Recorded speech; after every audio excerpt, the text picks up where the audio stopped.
오늘 본문은 요한복음 7장 37절부터 52절까지입니다. 37절입니다. 명절 끝날 곧 큰 날에 예수께서 서서 외쳐 이르시되 누구든지 목마르거든 내게로 와서 마시라.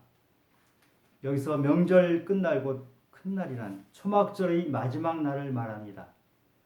초막절이 어떤 절기입니까? 이스라엘이 출애굽해서 40년 동안 광야에서 하나님께서 만나를 먹여주시고 메추라기를 먹여주시고 그것을 기념하는 그런 절기입니다. 일주일 동안 초막을 지어놓고 사람들이 즐거워하며 그날을 기억하는 날입니다.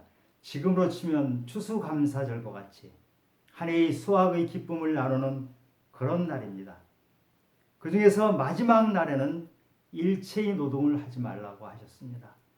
그리고 실로암 못에서 7번 물을 떠서 성전 제단에 바치는 행사를 합니다.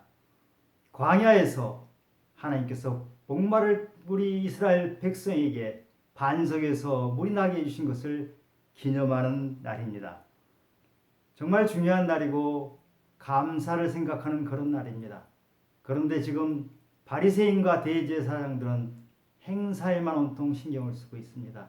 가난하고 힘들고 지친 백성들이 감사하며 즐거워해야 되는 절기에 대해서는 잊어먹고 행사에만 온통 신경을 쓰고 있는 이 지도자들을 우리가 보고 있습니다.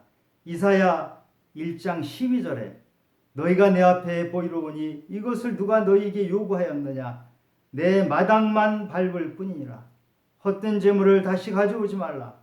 분양한 내가 가증히 여기는 바요 월삭과 안식일과 대회로 모이는 것도 그러하니 성에 아울러 악을 행하는 것을 내가 견디지 못하겠노라.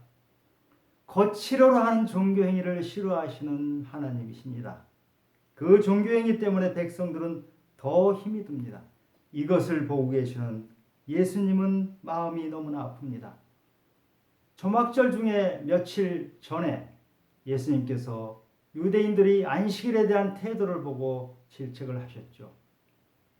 유대인들은 나은 지 8일 만에 할례를 행합니다. 그런데 할례를 행하는 그 날이 하필이면 안식일일 때 할례를 허용을 합니다. 그런데 예수님께서 38년 된 병자를 고쳐주신 것을 가지고 유대인들이 예수님을 죽이려고 합니다. 예수님이 안식일을 범했다고 그렇게 하는 것입니다. 그런데 예수님이 말씀하십니다. 너희들은 몸의 아주 일부분 표피를 베는 것 가지고 그것은 안식일을 범하지 않았다고 허용하면서 내가 병들어서 38년 동안 고통을 받고 있는 사람을 구해준 것을 가지고 안식일을 범했다고 하느냐. 너희들은 진정한 안식의 의미를 알지 못하는구나. 이렇게 말씀하셨습니다. 또 오늘 본문에서 45절 이하에 보면 바리새인들이 얼마나 위선적이고 정말 율법에 대해서 무지한지를 보여주고 있습니다. 바리새인들과 대제사장들이 예수님을 붙잡아 오라고 하숙들을 시킵니다. 그런데 이 사람들이 예수님에게 갔을 때 예수님이 하시는 말씀을 듣고 너무 감동을 받습니다. 감동을 받아서 이 사람들이 예수님을 붙잡으지는커녕 빈손으로 그냥 돌아옵니다. 그런데 대제사장과 바리새인들이 이 사람들에게 하는 말이 이 무리들은 도대체 율법을 알지 못하는 저주를 받을 무리들이구나. 이렇게 저주를 하고 있습니다. 초막절은 감사의 절기입니다. 이렇게 사람들을 시켜서 예수를 붙잡아오라 이렇게 시킬 날도 아니고 또 저주를 퍼부어서 되는 날이 아닙니다. 그리고 또 이렇게 얘기를 합니다. 우리 바리새인 중에 예수를 믿는 사람은 하나도 없어 이렇게 말합니다. 그러나 그 자리에 바로 니고데모가 있었거든요. 니고데모가 누구입니까? 돈과 권력이 많았지만 영혼이 목말라서 예수님을 찾아와서 거듭나서 인생을 회복한 사람이 바로 니고데모 아닙니까? 그가 바로 바리새인입니다. 그리고 또 얘기합니다. 이 바리새인들이 말합니다. 성경에 갈릴리에는 선지자가 나올 수 없다. 그런데 구약 성경에 보면 나훔과 유나 같은 사람이 바로 갈릴리 사람들입니다. 그러니 바리새인들은 율법을 가르친다고 하지만 율법에 무지했고 율법의 진정한 뜻을 잘 알지 못했던 사람들입니다. 이 사람들은 백성들이 고통에는 관심이 없고 종교 행위만 관심이 있는 사람들입니다. 오늘 실로암 못에서 7번이나 물을 갖다 붓는 이 행사를 하는 데 있어서 백성들은 힘들고 굶주리고 그렇지만 이 사람들은 그런 행사에만 관심을 가지고 있는 이때 예수님께서 그것을 보시고 서서 외쳐서 소리 지르면서 말씀하십니다. 누구든지 목마르거든 내게로 와서 마시라. 지금 백성들은 목이 마릅니다. 지금 실로암 못에서 7번 물을 갖다 붓는다고 해서 그들이 목이 적셔지질 않습니다. 그들의 갈증을 그것으로는 해소가 되질 않습니다. 그래서 예수님이 하시는 말씀입니다. 그런 것 가지고 되지 않는다. 나에게로 와라. 나에게로 오면은 영원히 목마르지 않는 생수를 너희가 마시게 되리라. 이 말씀을 하셨습니다. 요한복음에 조금 전에 이런 비슷한 얘기를 어디서 듣지 않았습니까? 예, 바로 수가성 여인에게 예수님이 하신 말씀이시죠. 내게로 와라. 영원히 목마르지 않는 생수를 내가 주리라. 이 말씀을 수가성 여인이 듣고 예수님을 믿고 그리스도로 고백을 하고 인생이 통째로 바뀌는 놀라운 일이 일어났습니다. 그런데 수가성 여인만 이렇게 목이 마른 것이 아니었죠. 백성들은 모두 목이 마른 상태였어요. 진정한 생명의 근원이신 하나님이 온전한 관계를 우리가 맺지 못하고 있다 그러면, 그리고 그 생수를 마시지 못하고 있다 그러면 우리는 부자건 가난하건 관계없이 목이 마를 수밖에 없습니다. 다만 우리가 목이 마른 것을 깨닫고 사는 사람이 있고 그것을 깨닫지 못한 채 사는 사람이 있을 뿐입니다. 자기 영혼이 이렇게 목마른다는 것을 깨닫는 사람이 복된 사람입니다. 마태복음 5장 3절에 심령이 가난한 자는 복이 있나니 천국이 그들의 것임이라 이렇게 말씀하셨습니다. 심령이 가난한 자는 바로 영혼이 목마른 자입니다. 영혼이 절벽 위에 서 있는 것 같이 자기가 갈증을 느끼는 그런 사람들입니다. 조금 전에 말씀드린 수가성 여인이 바로 그렇게 영혼이 목말랐던 여인입니다. 또 니고데모가 돈과 권력은 있었지만 그것 가지고는 인생이 해결되지 않는다는 것을 깨닫고 영혼이 목마르다는 것을 깨닫고 예수님을 찾아온 사람입니다. 돈이 많고 적고 지 고하를 불만하고 사람들은 영혼이 목마른데 그것을 깨닫는 이런 사람들은 복이 있는 사람입니다. 그런데 정말 목이 이렇게 마르면서도 자기가 목마르다는 것을 깨닫지 못하고 사는 사람들이 있습니다. 깨닫지 못할 뿐만이 아니라 엉뚱한 데서 헤매고 있어요. 목마를 때 가야 될 길을 찾지 못하고 방황하고 사는 사람들입니다. 주로 어떻게 목마름을 해결하려고 합니까? 돈과 권력을 가지고 해결할 수 있다고 착각을 합니다. 또 명예를 가지고 있으면 해결된다고 생각을 합니다. 어떤 사람은 내 자식을 잘 길러서 출세시키면 나의 목마름이 해결된다고 자식에게 아끼지 않고 투자를 하는 사람도 있습니다. 그런데 과연 그렇습니까? 돈이 어떤 것입니까? 돈을 벌면 벌수록 목이 마른 것이 바로 돈입니다. 돈을 10억, 100억, 1000억대를 쌓아놓고도 목이 말라서 계속 더 돈을 벌다가 법에 문제가 돼서 감옥에도 가고 어려움을 당하는 사람들을 우리는 뉴스에서 많이 보지 않습니까? 권력은 어떤 것입니까?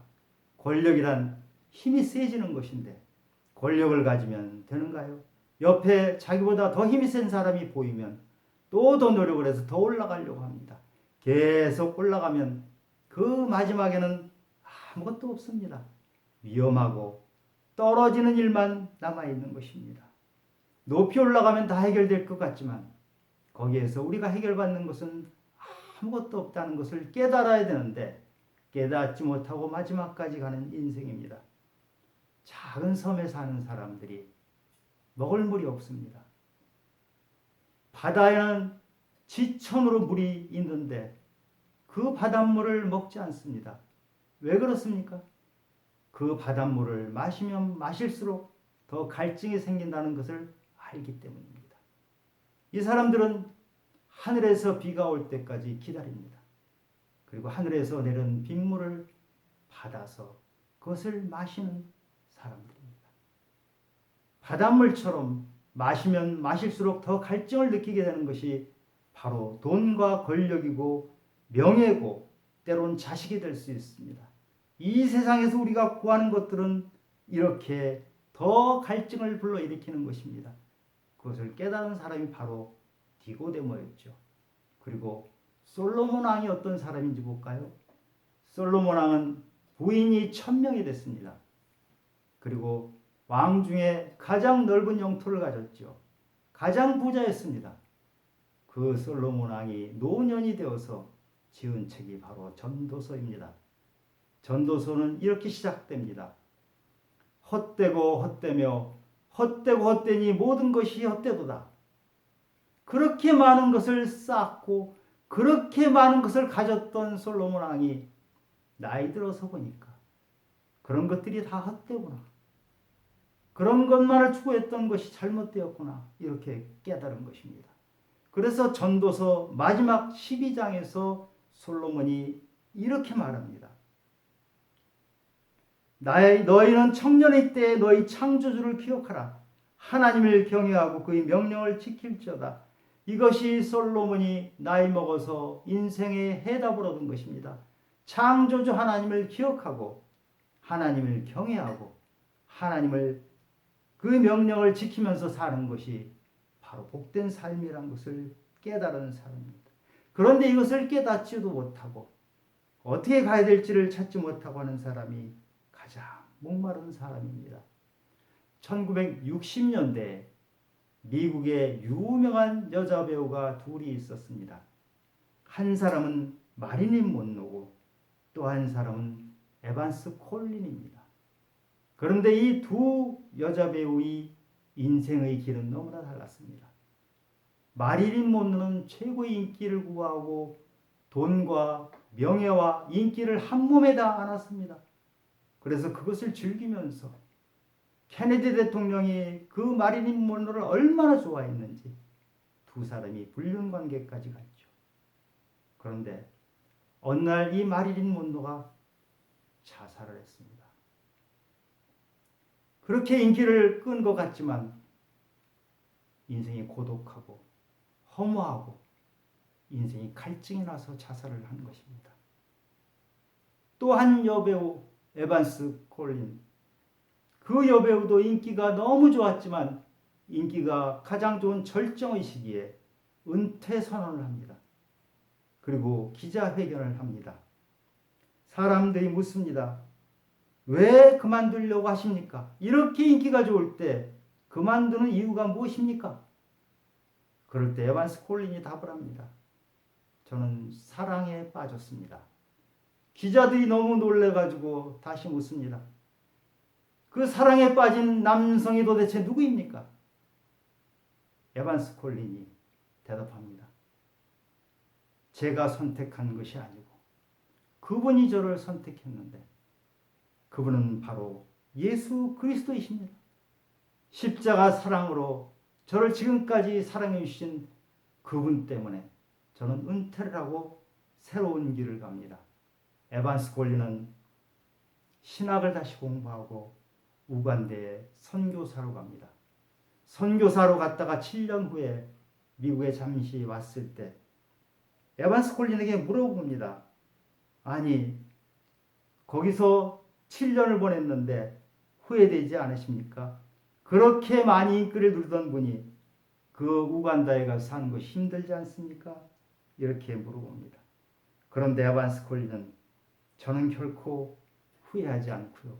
지금 영국 여왕 자리를 준다 하더라도 저는 바꾸지 않겠습니다. 어떻습니까? 마릴린 monroe는 끝까지 이 세상의 것을 찾아다니다가 결국은 파멸의 길로 갔습니다. 그런 에반스 콜리는 이 세상의 것들이 그렇게 인기가 명예가 있다고 하지만 그것이 허무하다는 것을 깨닫고 주님이 주시는 길을 찾아갔던 것입니다. 그런데 어떻습니까? 우리는 이 세상에 살아가면서 어떻게 우리 욕망을 채울 것인가 하는 방법들을 끊임없이 배웁니다. 제가 아는 가장 유명한 것은 스티븐 코비의 성공한 사람들의 7가지 습관이라는 책이 제 귀에 지금도 쟁쟁합니다. 7가지 습관을 잘 가지면 이 세상을 성공할 수 있다. 이렇게 주장을 하는데 그 첫 번째가 무엇입니까? 자기 주도적으로 살아라. 내가 주인이 되는 인생을 살아라. 굉장히 일리가 있는 것 같죠. 그런데 내가 주인이 되는 인생을 살면 다른 사람들보다 분명히 좀 빨리 갈 것입니다. 다른 사람들보다 조금 더 돈과 권력을 가질 수 있을 것입니다. 그러나 그것이 결국은 자기 영혼을 피폐하고 자기 영혼이 텅 비어버리는 것을 발견하는 순간이 올 것입니다. 우리는 이 세상에서 많은 것을 쟁취하기 위해서 마치 영혼 없는 좀비처럼 바쁘게 달려갑니다. 그러나 바쁘게 달려가는 것이 마지막이 무엇인지를 생각하면서 살아야 합니다. 우리 인생은 한 치 앞도 알지 못하고 가는 것이 우리 인생입니다. 누가복음 12장에 보면 예수님께서 말씀하십니다. 이 세상에 더욱 쌓을 데가 없을 정도로 많이 가진 부자에게 하시는 말씀입니다. 어리석은 자여, 오늘 밤에 내 영혼을 하나님이 가져가시면 쌓아놓는 것이 누구의 것이 되겠느냐? 잔뜩 쌓아놓고 영원히 망가져버리고 우리가 1분 1초 앞도 알지 못하는 인생이 그렇게 사는 것이 어떤 결론에 이르는지 말씀하시는 것입니다. 여러분, 인생을 살면서 우리는 가끔 배신을 당할 때가 있습니다. 그런데 가장 심각한 배신을 하는 사람은 누군지 아십니까? 바로 자기 자신입니다. 가장 자기를 실망시키는 것은 바로 자기 자신입니다. 그것을 우리는 문득 깨달을 때가 있습니다. 그러면 정말 인생의 끝에 가는 것 같고 막다른 길에서 어찌할 바를 모를 때가 있습니다. 그러나 하나님이 함께 하시면 우리는 그런 길에서 하나님이 손을 붙잡고 나올 수 있습니다. 그러나 하나님이 없는 사람은 갈 곳이 없는 것입니다. 여러분은 어떠십니까? 내 영혼이 목마르다는 것을 깨닫고 사십니까? 만약 여러분이 그것을 깨달으셨다면 다른 데 방황하지 마십시오.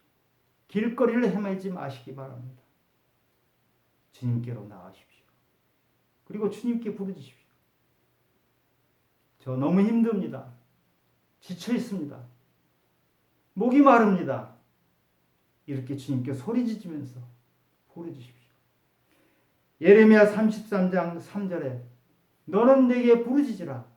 내가 내게 응답하겠고 내가 알지 못하는 크고 은밀한 일을 보이리라. 하나님께서 지금까지 내가 알지 못하던 크고 은밀한 일을 보여주실 것입니다. 그런데 우리가 너무 힘들면 기도조차 하지 못할 때가 있죠. 여러분, 기도조차 하지 못할 때 그냥 주님, 주님 이러면서 신음소리를 내십시오. 주님은 우리 그 신음소리를 들으십니다. 우리는 작은 소리로 모기소리만큼 작은 소리를 하지만 주님께서는 마치 고성능 확성기를 틀어놓은 것처럼 그렇게 크게 들으십니다. 사마리아 수가성 여인을 왜 예수님이 찾아갔습니까? 그 먼 곳, 아무도 찾아가지 않는 곳을 예수님이 찾아가신 것은 그 여인의 가냘픈 신음소리를 들었기 때문입니다. 주님은 지금 우리의 가냘픈 신음소리도 들으시는 분입니다. 여러분, 주님 앞으로 나오십시오. 그리고 주님께 소리쳐 부르짖으십시오.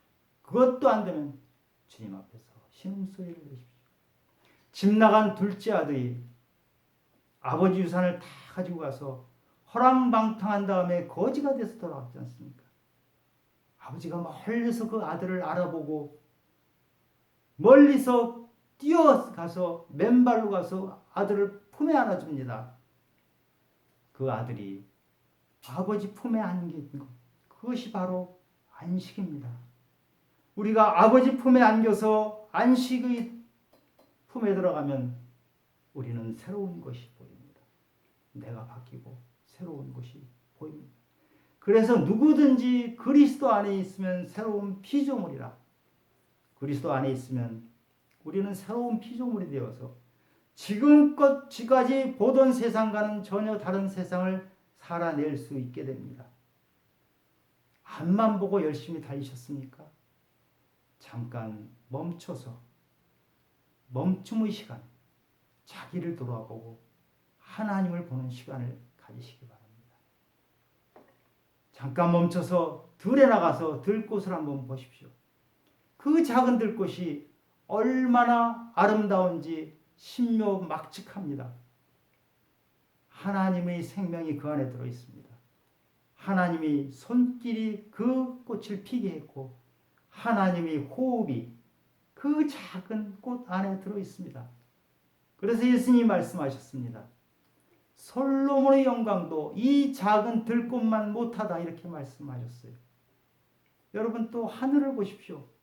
하늘에 얼마나 아름다운 수초가 그려졌습니까? 그 하늘에 하나님이 그리신 그 그림은 우리 인간이 그린 어떤 그림보다도 아름답습니다. 하나님은 땅과 하늘 이 자연에 온통 하나님의 잔치를 베풀어 놓으신 것입니다. 우리가 들판에 나가면 그것을 볼 수 있습니다. 그런데 하나님께서 베푸시는 이 잔치는 자연에만 베푸시는 것이 아닙니다. 우리 인생에도 하나님께서는 잔치를 베풀고 계십니다. 다만 그것을 우리가 보지 못할 뿐입니다. 그런데 우리가 새로운 피조물이 되어서 그리스도의 안에 들어가서 그리스도의 눈으로 세상을 보면 우리 눈에 새롭게 보이는 것이 있습니다. 그동안 보이지 않던 감사가 보입니다. 그동안 보이지 않던 기쁨이 보입니다. 은혜가 보입니다. 이 세상이 달리 보입니다. 그래서 예수 믿는 사람들이 목숨을 걸고 예수를 전하다가 죽을 수 있는 용기가 생기는 것도 지금까지 살아왔던 것과는 다른 세상을 보았기 때문입니다. 38절 보겠습니다. 나를 믿는 자는 성경의 이름과 같이 배에서 생수의 강이 흘러나오리라. 여기에서 말하는 성경의 이름과 같이 이 성경은 구약 성경을 말합니다. 이사야 44장 3절에 보면 나는 목마른 자에게 물을 주며 마른 땅에 시내를 흐르게 하며 나의 영을 네 자손에게 나의 복을 네 후손에게 부어주리니. 예수를 믿으면 우리 안에 예수로 넘쳐나서 강이 되어서 흘러나가게 됩니다. 이 세상의 것은 마시고 마셔도 계속 목이 마르지만 하나님이 예수님이 주시는 그 생수는 우리가 마시고 그것이 우리에게 넘쳐서 흘러가게 됩니다. 그런데 여기서 생수의 강은 39절에 설명을 하고 있습니다. 이는 그를 믿는 자들이 받을 성령을 가리켜 말씀하신 것이라. 생수의 강은 하나님께서 우리에게 주신 하나님의 영, 성령을 말합니다. 이 성령을 받으면 우리는 새로운 권능이 생깁니다. 사도행전 1장 8절에서 성령이 임하면 권능을 받아 예루살렘과 유대와 사마리아와 땅끝까지 이르러 내 증인이 되리라. 내 안에 성령이 충만해지면 내가 받은 은혜가 다른 사람에게도 전달이 됩니다. 내 안에 생명이 가득 차면 그 생명이 다른 사람들에게도 전해집니다. 그래서 사도행전을 성령 행전이라고 하는데 예수님의 제자들이 예수 믿고 성령을 받아서 증인으로서의 삶을 살아가는 것을 기록한 것이 바로 사도행전입니다. 나에게 들어와서 나를 살리신 그 예수님이 나에게 성령을 주시면 성령은 나를 채우고 흘러가게 됩니다. 예수 믿는 사람은 그 존재만으로도 사람들을 기쁘게 합니다. 생수가 나에게서 넘쳐납니다. 내가 무슨 특별한 일을 하고 내가 억지로 무슨 일을 해서 사람들을 기쁘게 하고 사람들을 살리는 것이 아닙니다. 내가 그냥 예수 믿는 자로서 살아가는 것입니다. 내 안에 들어와 있는 복이 나에게서 흘러나가는 것입니다. 그래서 요한복음 6장 29절에서 하나님께서 보내신 일을 믿는 것이 하나님의 일이라고 했습니다. 우리가 믿는 자로서 하나님의 일을 하는 것은 잘 믿고 내 안에서 그리스도의 향기가 나가고 내 안에서 생명이 나를 움트고 싹트게 한 그것이 다른 사람들에게 그대로 전해지는 것. 그것이 바로 하나님의 일을 하는 것입니다. 성령이 우리에게 임해서 우리가 권능을 받으면 세상이 알 수 없는 힘이 우리로부터 나옵니다. 비록 우리가 지금 고난을 받고 지금 어려움을 당하고 있다 하더라도 성령이 우리에게 임하시면 우리는 그 어려움을 이겨나갈 수 있습니다. 지쳐있다 하더라도 성령이 들어오시면 우리는 다시 회복될 수가 있습니다. 낙심한 엘리야를 다시 부르셨습니다. 실패했던 베드로를 다시 회복시켜 주시고 그에게 소명을 주신 하나님께서 우리에게도 회복을 주실 것입니다. 목마른 자들아 모두 내게로 와서 마시라. 이 주님의 초청에 우리는 목마른 사슴이 시냇물을 찾기에 갈급한 같이 내 영혼이 주를 찾기에 갈급하나이다. 이렇게 고백을 하면서 주님이 주시는 생명수를 받아 마시고 우리가 회복되고 우리 주변에 있는 사람들이 우리와 함께 더불어 회복되는 놀라운 기쁨이 있기를 예수님의 이름으로 축원합니다. 기도드리겠습니다. 하나님 아버지, 목마른 자들은 다 내게로 오라. 주님의 그 음성이 귀에 들리지 않습니까? 우리 들리는 그 음성, 주님의 음성 따라서 우리는 주님 앞으로 나가고자 합니다.